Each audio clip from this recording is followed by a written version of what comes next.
Well, Kristen and Tony, the word unprecedented has been used a lot, and it was a word used by NCHC National Collegiate Hockey Conference Commissioner Josh Fenton earlier today. It's been a roller coaster of a week for UMD men's hockey. Yesterday, the team learned, along with the rest of the country, that all of their remaining games and any beyond would be canceled. Following the news, I had the chance to sit down with UMD goaltender Hunter Shepard as he processed the fact that his last game as a collegiate athlete unknowingly already happened.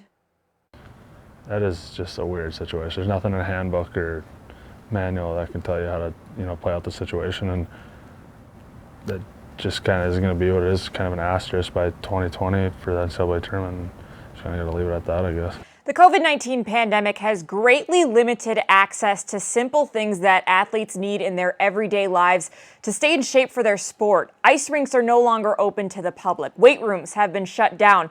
It's made for a lot of creative workouts, but also, as UMD's Mikey Antone is proving, an opportunity for players to maybe work with the best. Woolman isn't the only one with the 218 roots that is itching to get back to hockey. Neil Pionk, now about a year removed from being traded by the New York Rangers to the Winnipeg Jets, will also get a chance to bolster his stat line. Athletes had their spring season canceled, their winter postseason runs canceled, which brings out a lot of unique stories, and that includes UMD senior track and field athlete Elizabeth Kais. I had the chance to sit down with her. Here's her story.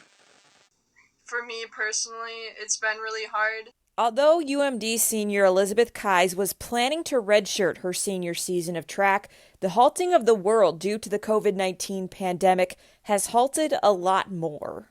So I'm struggling with a foot injury, and I just got an MRI before all this happened, and this whole thing has just halted.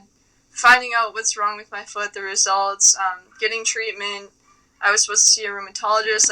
That's not happening for probably another month until all of this dies down. So, and I'm trying to get healthy before cross-country season. So it's just been a challenge trying to figure out all of it.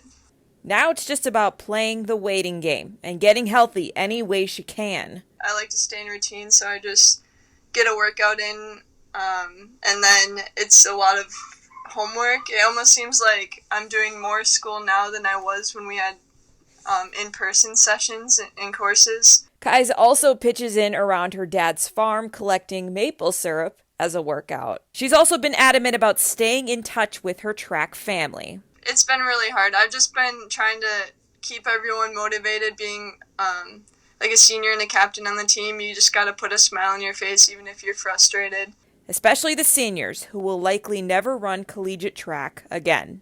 Knowing that their season ended, you just gotta, it's so hard because I know they're just devastated, but just recapping on all the good things they did throughout their career and what they can do next is going to be really exciting. March 12th through the 15th down in Waco, Texas was a weekend that Janelle Engstead had spent months preparing for. To be able to compete at that level is a blessing. It's just amazing to run with those people who are pro. They're like idols to all of us. So we're kind of up there with them, and hopefully we'll get there someday.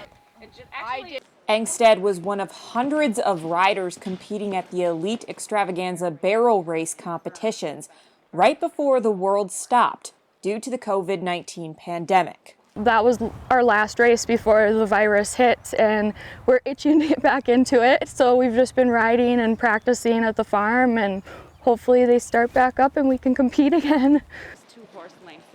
While many other competitions, including the Houston Rodeo, were being shut down, Engstead and Ashley Edmonds were able to compete in every run they had planned to do down in Waco.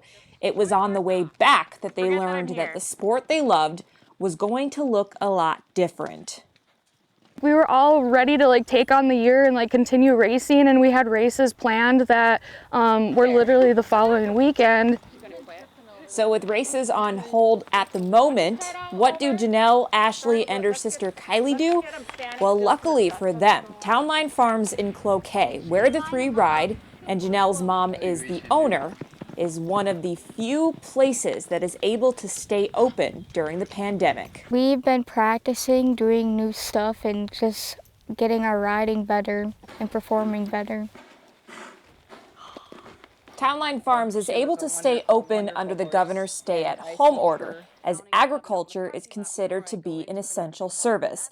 As for the girls, they're grateful to have both an indoor and outdoor facility. So if anything, more time to train and get better. I mean, right now we're just out here working horses, so when our races do start up again, we're ready to go and geared up and on top. Janelle, Kylie, and Ashley know that their competition is going to be working as well. I know that the first race of the year, it's gonna be tough. It's gonna be a tough competition for all of us. I mean, everybody's at home sitting there working with their horses, so it's gonna be a race for sure.